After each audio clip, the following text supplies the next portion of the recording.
Hi guys, welcome back to my YouTube channel that is Swapna's Tutorial. So ನೀವೇನೋ ನನ್ನ ಚಾನಲ್ಗೆ subscribe ಆಗಿಲ್ಲ ಅಂದರೆ ಪ್ಲೀಸ್ ಸಬ್ಸ್ಕ್ರೈಬ್ ಆಗಿ ವಿಡಿಯೋಸ್ನ ಲೈಕ್ ಮಾಡಿ ಶೇರ್ ಮಾಡಿ ಹಾಗೆ ಕಮೆಂಟ್ ಮಾಡಿ. ಸೊ ಇವತ್ತು ನಾನು ಮಾಡ್ತಿರೋ ಸಬ್ಜೆಕ್ಟ್ ಯಾವುದು ಅಂದರೆ ಫಸ್ಟ್ ಸೆಮ್ BComನ ಕಾರ್ಪೊರೇಟ್ ಲಾ. ಸೊ ಅದರಲ್ಲಿ ಚಾಪ್ಟರ್ 5 ಬಂದುಬಿಟ್ಟು ಲಿಕ್ವಿಡೇಷನ್ ಆಫ್ ಅ ಕಂಪನಿ ಅಂತ ಹೇಳಿ ಪಾರ್ಟ್ 2ನ ಎಕ್ಸ್ಪ್ಲೈನ್ ಮಾಡ್ತಿದ್ದೀನಿ. ಆಲ್ರೆಡಿ ಪಾರ್ಟ್ 1ನ ಎಕ್ಸ್ಪ್ಲೈನ್ ಮಾಡಿ ಪ್ಲೇಲಿಸ್ಟಲ್ಲಿ ಅಪ್ಲೋಡ್ ಮಾಡಿದ್ದೀನಿ. ಸೊ ಯಾರೆಲ್ಲ ವೀಡಿಯೋಸ್ನ ನೋಡಿಲ್ವೋ ಒಂದ್ಸತಿ ಆ ವೀಡಿಯೋಸ್ನ ನೋಡ್ಕೊಂಡು ಬಂದು ಈ ಒಂದು ವೀಡಿಯೋನ ನೋಡಿ, ಬಿಕಾಸ್ ನಿಮಗೆ ಕಂಟಿನ್ಯೂಷನ್ ಅನ್ನೋದು ಪ್ರಾಪರಾಗಿ ಸಿಗುತ್ತೆ ಅಂತ ಹೇಳಿ. ಸೊ ನಾನು ಪ್ರೀವಿಯಸ್ ವಿಡಿಯೋದಲ್ಲಿ ನಾನು ಬೇರೆ ಒಂದು ಟಾಪಿಕ್ನ ಎಕ್ಸ್ಪ್ಲೈನ್ ಮಾಡಿದೆ. ಸೊ ಈ ಒಂದು ವಿಡಿಯೋದಲ್ಲಿ ಟೈಪ್ಸ್ ಆಫ್ ಲಿಕ್ವಿಡೇಷನ್ ಆ್ಯಂಡ್ ಇನ್ನೂ ಒಂದು ಟಾಪಿಕ್ನ ಎಕ್ಸ್ಪ್ಲೈನ್ ಮಾಡ್ತಿದ್ದೀನಿ, ಓಕೆನಾ. ಸೊ ಇಲ್ಲಿ types of liquidation, first of all liquidation ಅಂದರೆ ಏನು ಅಂದರೆ ಕಂಪನಿ ಏನಾದರೂ ಇನ್ಸಾಲ್ವೆಂಟ್ ಪೊಸಿಷನ್ ಇದ್ದರೆ ಅಥವಾ ಕಂಪನಿಗೆ ಏನಾದ್ರು ಇನ್ನು ಬಿಸ್ನೆಸ್ನ ಕಂಟಿನ್ಯೂ ಮಾಡೋಕ್ಕೆ ಇಷ್ಟ ಇಲ್ಲ ಅಂದರೆ ಇಡೀ ಕಂಪ್ನಿನ ವೈಂಡ್ ಅಪ್ ಮಾಡ್ತಾರೆ, ಅಂದರೆ ಕ್ಲೋಸ್ ಮಾಡಿಬಿಡ್ತಾರೆ. ಅಂಥ ಒಂದು ಸ್ಟೇಜ್ನ ನಾವು ಲಿಕ್ವಿಡೇಷನ್ ಅಂತೀವಿ, ಓಕೆನಾ. ಆ ಲಿಕ್ವಿಡೇಷನಲ್ಲಿ ಸ್ವಲ್ಪ ಟೈಪ್ಸ್ ಇದೆ. ಯಾವುದೆಲ್ಲ ಟೈಪ್ಸು ಅಂದರೆ first one voluntary liquidation. Voluntary liquidation ಅಂದರೆ ಏನು ಅಂದರೆ ಕಂಪನಿ ಡೈರೆಕ್ಟರ್ಸ್ ಆಗಿರ್ಬೋದು, ಶೇರ್ ಹೋಲ್ಡರ್ಸ್ ಆಗಿರ್ಬೋದು, ಇವರೆಲ್ಲ ಡಿಸೈಡ್ ಮಾಡಿ ಕಂಪನಿ ಏನಾದ್ರು ಇನ್ಸಾಲ್ವೆಂಟ್ ಪೊಸಿಷನಲ್ಲಿ ಇದ್ದರೆ, ಅಂದರೆ ಕಂಪನಿ ಡೆಪ್ಟ್ಸ್ ಏನಾದ್ರು ಪೇ ಮಾಡೋಕ್ಕೆ ಅವ್ರಿಗೆ ಆಗದೆ ಇದ್ದರೆ ಅಥವಾ ಸಾಲ ಜಾಸ್ತಿ ಇದ್ದು ಆ ಸಾಲನ ಅವ್ರು ಪೇ ಮಾಡೋಕ್ಕೆ ಆಗದೆ ಇದ್ದರೆ ಅವಾಗ ಏನು ಮಾಡ್ತಾರೆ ಅಂದರೆ ಕಂಪನಿ ಡಿಸೈಡ್ ಮಾಡ್ಕೊಳ್ತಾರೆ, ಓಕೆ ನಾವಿವಾಗ ಕಂಪ್ನಿನ ಕ್ಲೋಸ್ ಮಾಡಿದ್ರೇ ಒಳ್ಳೆಯದು ಅಂತ ಹೇಳಿ.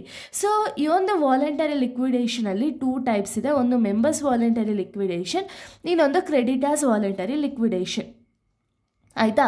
ಸೊ ಮೆಂಬರ್ಸ್ ವಾಲಂಟರಿ ಲಿಕ್ವಿಡೇಷನ್ ಅಂದರೆ ಏನು ಅಂದರೆ this type of liquidation is initiated by the members or share holders when the company is solvent, meaning can pay off its debts in full. ಅಂದರೆ ಏನು ಗೊತ್ತಾ, ಇಲ್ಲಿ ಮೆಂಬರ್ಸ್ ವಾಲಂಟರಿ ಲಿಕ್ವಿಡೇಷನ್ ಅಂದರೆ members ಯಾರ್ಯಾರು ಇರ್ತಾರೆ ಕಂಪನಿಯಲ್ಲಿ, ಎಕ್ಸಾಂಪಲ್ ಶೇರ್ ಹೋಲ್ಡರ್ಸ್ ಅಲ್ವಾ. So share holders ಏನು ಮಾಡ್ತಾರೆ ಅಂದರೆ ಕಂಪನಿ ಸಾಲ್ವೆಂಟ್ ಪೊಸಿಷನಲ್ಲಿ ಇದೆಯಾ ಅಥವಾ ಇನ್ಸಾಲ್ವೆಂಟ್ ಪೊಸಿಷನಲ್ಲಿ ಇದೆಯಾ ಅಂತ ಹೇಳಿ ನೋಡ್ತಾರೆ, ಆಯಿತಾ. ಈಗ ಕಂಪನಿಲಿರೋ ಅಸೆಟ್ಸ್ನೆಲ್ಲ ಮಾರಿ ಸಾಲನ ತೀರಿಸ್ಬೋದಾ, ಸಾಲನ ತೀರಿಸಿದ್ರೂ ಎಷ್ಟು ಇನ್ನೂ ರಿಮೈನಿಂಗ್ ಅಮೌಂಟ್ ಮಿಗುತ್ತೆ ಅಂತ ಎಲ್ಲ ಕ್ಯಾಲ್ಕುಲೇಟ್ ಮಾಡ್ತಾರೆ. ಸೊ ಕ್ಯಾಲ್ಕುಲೇಟ್ ಮಾಡಿ ಅವ್ರೇನು ಮಾಡ್ತಾರೆ ಅಂದರೆ ಕಂಪ್ನಿಲಿರೋ ಅಸೆಟ್ಸ್ನೆಲ್ಲ ಸೆಲ್ ಮಾಡಿ ಫುಲ್ ಅಮೌಂಟ್ನ ಪೇ ಮಾಡ್ತಾರೆ. ಎಷ್ಟು ಸಾಲ ಇದೆಯೋ ಅಷ್ಟು ಸಾಲನ ಪೇ ಮಾಡ್ತಾರೆ. ಅದು ಬಂದ್ಬಿಟ್ಟು ಸ್ಪೆಸಿಫಿಕ್ 12 ಮಂತ್ಸಲ್ಲೇ ಈ ಒಂದು ಪ್ರೋಸೆಸ್ ಅನ್ನೋದು ನಡೆಯುತ್ತೆ, ಓಕೆನಾ.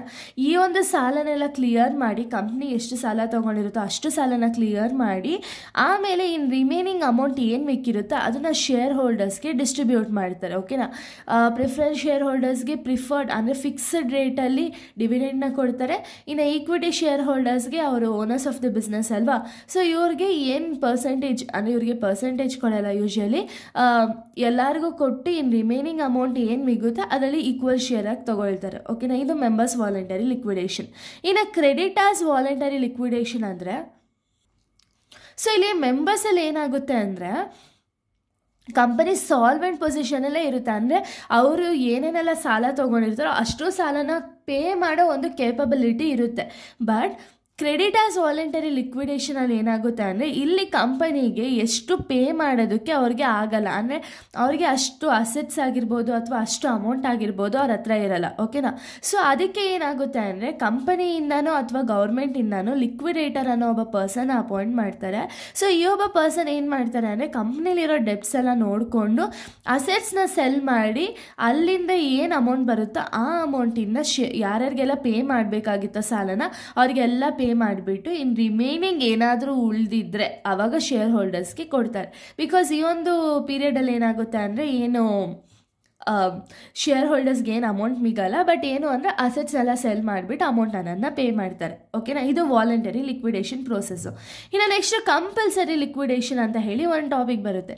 ಏನು ಕಂಪಲ್ಸರಿ ಲಿಕ್ವಿಡೇಷನ್ ಅಂದರೆ ಸೊ ಇಲ್ಲಿ ಕಂಪನಿಗೆ ಕೋರ್ಟಿಂದನೇ ಆರ್ಡರ್ ಬರುತ್ತೆ. ಏನು ಅಂದರೆ ನೀವು ಈ ಒಂದು ಕಂಪ್ನಿನ ಕ್ಲೋಸ್ ಮಾಡಬೇಕು ಅಂತ ಹೇಳಿ ಕೋರ್ಟಿಂದನೇ ಆರ್ಡರ್ ಬರುತ್ತೆ. ಯಾಕೆ ಕೋರ್ಟಿಂದ ಆರ್ಡರ್ ಬರುತ್ತೆ ಅಂದರೆ ಈಗ ಕಂಪನಿಗೆ ಏನಾದರೂ ಅವ್ರ ಹತ್ರ ಇರೋ ಇವಾಗ ಡೆಪ್ಟ್ಸ್ ಅಂದರೆ ಸಾಲನೆಲ್ಲ ಕ್ಲಿಯರ್ ಮಾಡೋಕ್ಕಾಗಲ್ಲ, ಕಂಪನಿ ಎಷ್ಟೋ ವರ್ಷದಿಂದನೂ ಪ್ರಾಫಿಟ್ ಅರ್ನೇ ಮಾಡಿಲ್ಲ, ಬರೀ ಒಂದು ಲಾಸಲ್ಲೇ ನಡೀತಿದೆ, ಅಥವಾ ಕಂಪ್ನಿಯಿಂದ ಏನಾದರೂ ಒಂದು ಫ್ರಾಡಲೆಂಟ್ ಆ್ಯಕ್ಟಿವಿಟೀಸ್ ನಡೀತಿದೆ ಅನ್ನೋ ಟೈಮಲ್ಲಿ ಏನಾಗುತ್ತೆ ಅಂದರೆ ಕಂಪಲ್ಸರಿ ಲಿಕ್ವಿಡೇಷನ್ ಮಾಡಬೇಕು ಅಂತ ಕೋರ್ಟಿಂದನೇ ಆರ್ಡರ್ ಬರುತ್ತೆ, ಓಕೆನಾ.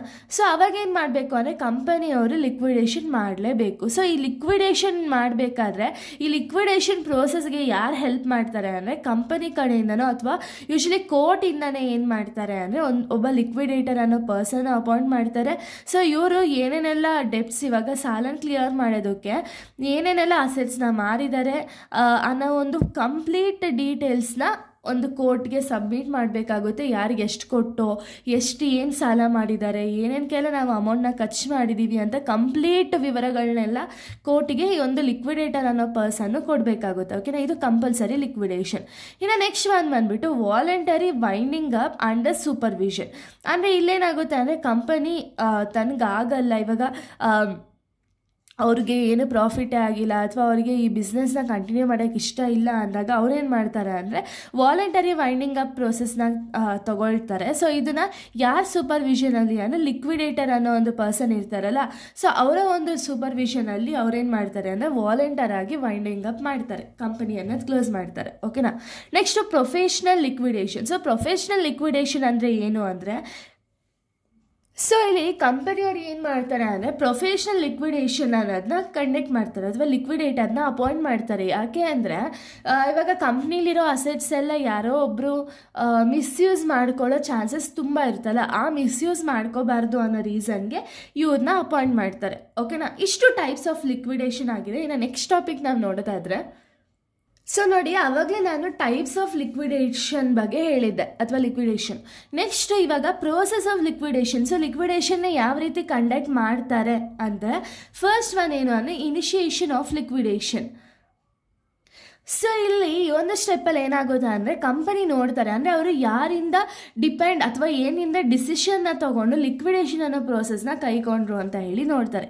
ಎಕ್ಸಾಂಪಲ್ ಇವಾಗ ಮೆಂಬರ್ಸ್ ವಾಲಂಟರಿ ಲಿಕ್ವಿಡೇಷನ್ ಮಾಡಿದ್ರ ಅಂದರೆ ಶೇರ್ ಹೋಲ್ಡರ್ಸ್ ಎಲ್ಲ ಕೂತು ಡಿಸೈಡ್ ಮಾಡಿ ಅವ್ರಿಗೆ ಒಂದು ಕಂಪ್ನಿನ ಕ್ಲೋಸ್ ಮಾಡಬೇಕು ಅನ್ನೋ ಒಂದು ಡಿಸಿಷನ್ಸ್ ಕೊಟ್ರ, ಅಥವಾ ಕ್ರೆಡಿಟರ್ಸ್ ವಾಲಂಟರಿ ಲಿಕ್ವಿಡೇಷನಿಂದ ಏನಾದರೂ ಅವರು ಡಿಸಿಷನ್ಸ್ನ ತೊಗೊಂಡ್ರ, ಅಥವಾ ಕಂಪಲ್ಸರಿ ಲಿಕ್ವಿಡೇಷನ್ ಅಂದರೆ ಕೋರ್ಟಿಂದನೇ ಆರ್ಡರ್ ಬಂದುಬಿಟ್ಟು ಅವ್ರು ಲಿಕ್ವಿಡೇಷನ್ ಪ್ರೋಸೆಸ್ನ ಮಾಡಬೇಕು ಅಂತ ಹೇಳಿ ಅಂದ್ಕೊಂಡ್ರ ಅಂತ ಹೇಳಿ ಫಸ್ಟ್ ಇನಿಷಿಯೇಷನ್ ಮಾಡ್ತಾರೆ. ಅಂದರೆ ಚೆಕ್ ಮಾಡ್ತಾರೆ ಯಾವ ಬೇಸಿಸಿಂದ ಅವರು ಲಿಕ್ವಿಡೇಷನ್ ಅನ್ನೋ ಒಂದು ಪ್ರೋಸೆಸ್ಗೆ ಬಂದರು ಅಂತ ಹೇಳಿ ಚೆಕ್ ಮಾಡ್ತಾರೆ. ಓಕೆನಾ, ಅದಾದಮೇಲೆ ಏನು ಮಾಡ್ತಾರೆ ಅಂದರೆ ಅಪಾಯಿಂಟ್ಮೆಂಟ್ ಆಫ್ ಲಿಕ್ವಿಡೇಷನ್. ಅಂದರೆ ಇವರು ಇವಾಗ ಡಿಸೈಡ್ ಮಾಡಿಬಿಟ್ಟಿದ್ದಾರೆ ಅಂದ್ಕೊಳ್ಳಿ, ಒಂದು ಕಂಪನಿ ಓಕೆ ನಾನಿವಾಗ ಲಿಕ್ವಿಡೇಷನ್ ಅನ್ನೋ ಒಂದು ಪ್ರಾಸೆಸ್ನ ಕಂಪ್ಲೀಟ್ ಮಾಡಲೇಬೇಕು ಅಂತ ಹೇಳಿ ಅವ್ರು ಡಿಸೈಡ್ ಆದಮೇಲೆ ಫಸ್ಟ್ ಇನಿಷಿಯೇಷನ್ ಮಾಡ್ತಾರೆ, ನೆಕ್ಸ್ಟ್ ಅಪಾಯಿಂಟ್ಮೆಂಟ್ ಮಾಡ್ತಾರೆ ಲಿಕ್ವಿಡೇಟರ್ನ. ಸೊ ಈ ಲಿಕ್ವಿಡೇಟರ್ ಪರ್ಸನ್ ಕೆಲಸ ಏನು ಅಂದರೆ ಕಂಪ್ನಿಲಿರೋ ಸಾಲನೆಲ್ಲ ತೀರಿಸ್ಬೇಕು. ಹೆಂಗೆ ತೀರಿಸ್ತಾರೆ? ಇವರ ಒಂದು ಕಾಸಿಂದ ತೀರಿಸ್ತಾರ? ಇಲ್ಲ ಅಲ್ಲ.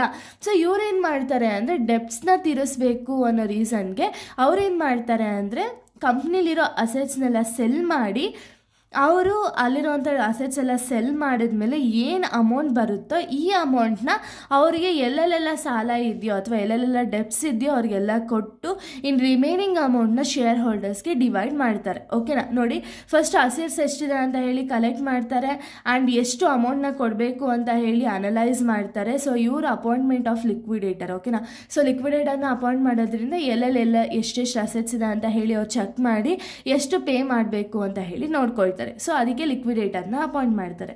Next realisation of assets. ಒಂದು ಸತಿ ಲಿಕ್ವಿಡೇಟರ್ನ ಅಪಾಯಿಂಟ್ ಮಾಡಿದ್ಮೇಲೆ ಇವ್ರೇನು ಮಾಡ್ತಾರೆ ಅಂದರೆ ಕಂಪ್ನಿಲಿರೋ ಅಸೆಟ್ಸ್ನ ಹೇಗೆ ಸೆಲ್ ಮಾಡಬೇಕು ಅಥವಾ ಹೇಗೆ ಇವಾಗ ಯಾವ್ದಾದ್ರು ಒಂದು ಅಮೌಂಟ್ ಕಂಪ್ನಿಗೆ ಬರಬೇಕು ಅಂದರೆ ಅದನ್ನು ಹೇಗೆ ರಿಕವರ್ ಮಾಡ್ಕೋಬೇಕು ಅಥವಾ ಲೀಸಸ್ ಏನಾದ್ರು ಕೊಟ್ಟಿದ್ರೆ ಅದನ್ನು ಹೇಗೆ ಕ್ಯಾನ್ಸಲ್ ಮಾಡಬೇಕು ಅಂತ ಹೇಳಿ ಫಸ್ಟು ರಿಯಲೈಸ್ ಮಾಡ್ತಾರೆ. ಹೇಗೆ ಮಾಡಿದ್ರೆ ಏನಾಗುತ್ತೆ ಅಂತ ಹೇಳಿ ಲಿಕ್ವಿಡೇಟರ್ ಫಸ್ಟ್ ರಿಯಲೈಸ್ ಮಾಡ್ತಾರೆ. Next payment of depths. So ಇಲ್ಲಿ ಏನು ಡೆಪ್ಸ್ ಇದೆಯೋ ಅದನ್ನೆಲ್ಲ ಪೇ ಮಾಡ್ತಾರೆ. ಇವಾಗ ಏನು ರಿಯಲೈಸ್ ಮಾಡಿರ್ತಾರಲ್ಲ ಅಸೆಟ್ಸು, ಏನು ಸೆಲ್ ಮಾಡ್ತಾರಲ್ಲ ಅಸೆಟ್ಸು, ಸೊ ಸೆಲ್ ಮಾಡಿರೋ ಅಮೌಂಟಿಂದ ಎಷ್ಟು ಅಮೌಂಟ್ ಬಂದಿದೆಯೋ ಆ ಅಮೌಂಟ್ ಬೇಸಿಸ್ ಮೇಲೆ ಅವ್ರೇನು ಮಾಡ್ತಾರೆ ಅಂದರೆ ಇರೋ ಪೇಮೆಂಟ್ ಸೆಕ್ಯೂರ್ಡ್ ಕ್ರೆಡಿಟರ್ಸ್ಗೆ, ಪ್ರಿಫರೆನ್ಷಿಯಲ್ ಕ್ರೆಡಿಟರ್ಸ್ಗೆ, ಅನ್ಸೆಕ್ಯೂರ್ಡ್ ಕ್ರೆಡಿಟರ್ಸ್ಗೆ ಇವ್ರಿಗೆಲ್ಲ ಎಷ್ಟೆಷ್ಟು ಪೇ ಮಾಡಬೇಕು ಅಷ್ಟಷ್ಟು ಪೇ ಮಾಡಿಬಿಡ್ತಾರೆ. ಓಕೆನಾ, ಸೊ ಪೇ ಮಾಡಿದ್ಮೇಲೆ ನೆಕ್ಸ್ಟ್ ಪ್ರೋಸೆಸ್ ಏನು ಅಂದರೆ, ಸೊ ನೋಡಿ ನೆಕ್ಸ್ಟ್ ಪ್ರೋಸೆಸ್ ಬಂದು investigation of the company. So ಇವಾಗ ಲಿಕ್ವಿಡೇಟರ್ ಏನು ಒಂದು ಲಿಕ್ವಿಡೇಷನ್ ಅನ್ನೋ ಪ್ರೋಸೆಸ್ನ ಕಂಡಕ್ಟ್ ಮಾಡಿರ್ತಾರಲ್ಲ, ಸೊ ಆ ಒಂದು ಪ್ರೋಸೆಸ್ನ ಒಂದು ಸತಿ ಇನ್ವೆಸ್ಟಿಗೇಷನ್ ಮಾಡ್ತಾರೆ. ಏನಕ್ಕೆ ಇನ್ವೆಸ್ಟಿಗೇಷನ್ ಮಾಡ್ತಾರೆ ಅಂದರೆ ಇವಾಗ ಕಂಪ್ನಿಲಿರೋ ಅಸೆಟ್ಸು ಪ್ರಾಪರಾಗಿ ಸೆಲ್ ಆಗಿದೆಯಾ, ಪ್ರಾಪರಾಗಿ ಕಂಪ್ನಿ ಪೆನಾಲ್ಟಿನ ಪೇ ಮಾಡಿದೆ, ಡೆಬ್ಟ್ಸ್ನ ಪೇ ಮಾಡಿದೆಯಾ, ಪ್ರತಿಯೊಂದು ಕರೆಕ್ಟಾಗಿ ಆಗಿದೆಯಾ, ಅಥವಾ ಕಂಪನಿ ಲಿಕ್ವಿಡೇಷನ್ ಬರೋ ಪ್ರೋಸೆಸ್ಗೆ ಏನು ಕಾರಣ ಅಂತ ಇನ್ನೊಂದು ಸರಿ ಇನ್ವೆಸ್ಟಿಗೇಷನ್ ಮಾಡ್ತಾರೆ. ಲಾಸ್ಟಲ್ಲಿ ಎಲ್ಲ ಅಪ್ರೂವ್ ಆದಮೇಲೆ ಕ್ಲೋಜರ್ ಆಫ್ ದ ಕಂಪನಿ, ಇಡೀ ಕಂಪ್ನಿನೇ ಕ್ಲೋಸ್ ಮಾಡ್ತಾರೆ. ಅದು ಮೇ ಬಿ ಮೆಂಬರ್ಸ್ ವಾಲಂಟರಿ ಆಗಿರ್ಬೋದು, ಕ್ರೆಡಿಟರ್ಸ್ ವಾಲಂಟರಿ ಆಗಿರ್ಬೋದು, ಅಥವಾ ಕಂಪನಿ ಕೋರ್ಟಿಂದನೇ ಒಂದು ಕಂಪ್ನಿನ ಕ್ಲೋಸ್ ಮಾಡೋದಾಗಿರ್ಬೋದು. ಎಲ್ಲ ಪ್ರೋಸೆಸ್ಸು ಕಂಪ್ಲೀಟ್ ಆದಮೇಲೆ ಅಲ್ಲೇನು ಮಾಡ್ತಾರೆ ಅಂದರೆ ಕಂಪನಿ ಅನ್ನೋದು ವೈಂಡಿಂಗ್ ಅಪ್ ಪೊಸಿಷನ್ಗೆ ಬರುತ್ತೆ. ಓಕೆನಾ? ಸೊ ಅವಾಗೇನಾಗುತ್ತೆ ಅಂದರೆ ಕಂಪನಿ ಒಂದು ಇನ್ಮೇಲಿನ ಏನೇ ಒಂದು ಆ್ಯಕ್ಟಿವಿಟೀಸ್ ಮಾಡೋಂಗಿರಲ್ಲ. ಓಕೆನಾ? ಇಷ್ಟು ಕೂಡ ಒಂದು types and process of liquidation ಆಗಿದೆ. ಸೊ ನಾನು ನೆಕ್ಸ್ಟ್ ವೀಡಿಯೋದಲ್ಲಿ ನಾನು ಬೇರೆ ಒಂದು ಟಾಪಿಕ್ನ ಎಕ್ಸ್ಪ್ಲೈನ್ ಮಾಡ್ತೀನಿ. So thank you guys, thanks for watching.